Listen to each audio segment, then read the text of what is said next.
to reassure them with press conferences, interviews, and the like. And to Nicole's point, I think we're likely to see more of that. Is there one more thing you want to say, Rachel? There is. I just wanted to add one other point there, which is, I think, it's critical on exactly that point you were making, which is that the president is losing the race right now. The polls don't show him winning. And that's consistent. It's not one poll and he said, who believes the polls are right? And he has defied the polls in the past, and the Democrats defied the polls under his leadership in 2022 with the midterms, sure.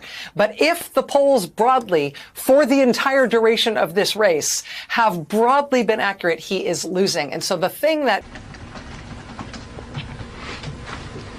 Hello? Welcome back to Disputes, where we cover the longest I told you so recorded in human history.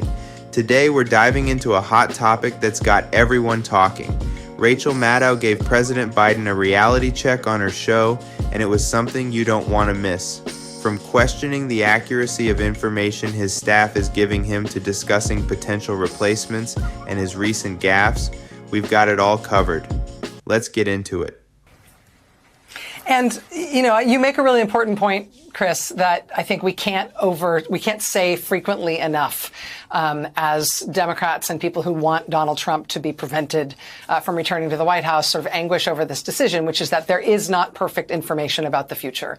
And the argument that President Biden is best positioned to beat Donald Trump is an argument. There are other arguments that are also data-based that other people might have a better shot at it. I think that what Nicole points out about the reality about polling numbers for incumbent presidents and the real history of that versus what President Biden said, which was not actually factually accurate as far as I can tell. That's worrying because it makes me worry that the president is being given information about his political standing that may not be based in reality, that may be sunnier than is real.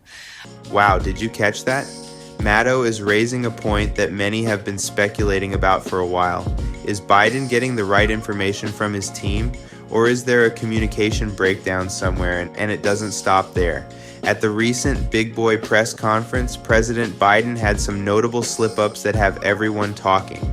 He mixed up President Zelensky with President Putin during what was supposed to be a pivotal moment at his Big Boy conference. I hand it over to the president of Ukraine, who has as much courage as he has determination. Ladies and gentlemen, President Putin. President Putin. He's going to beat President Putin. President Zelensky. I'm so focused on beating Putin, we got to worry about it. Anyway, Mr. President. I'm better. You are a hell of a lot better. Thank you so much. Yikes, that's a tough one, but it gets even more interesting. In another moment at the NATO summit, Biden referred to former President Trump as his vice president. Yes, you heard that right. This must be how they lull the enemy to sleep. What I wanted to hear. But keep your ink clean so they can't validate you. That's how we lull the enemy to sleep. Tonight, the UAW leadership is concerned about your ability to win. UAW just endorsed me, but go ahead. Thank you.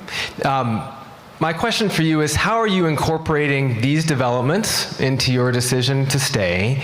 And separately, what concerns do you have about Vice President Harris's ability to beat Donald Trump if she were at the top of the ticket? Look, I wouldn't have picked Vice President Trump to be vice president, but I think she was not qualified to be president. So let's start there.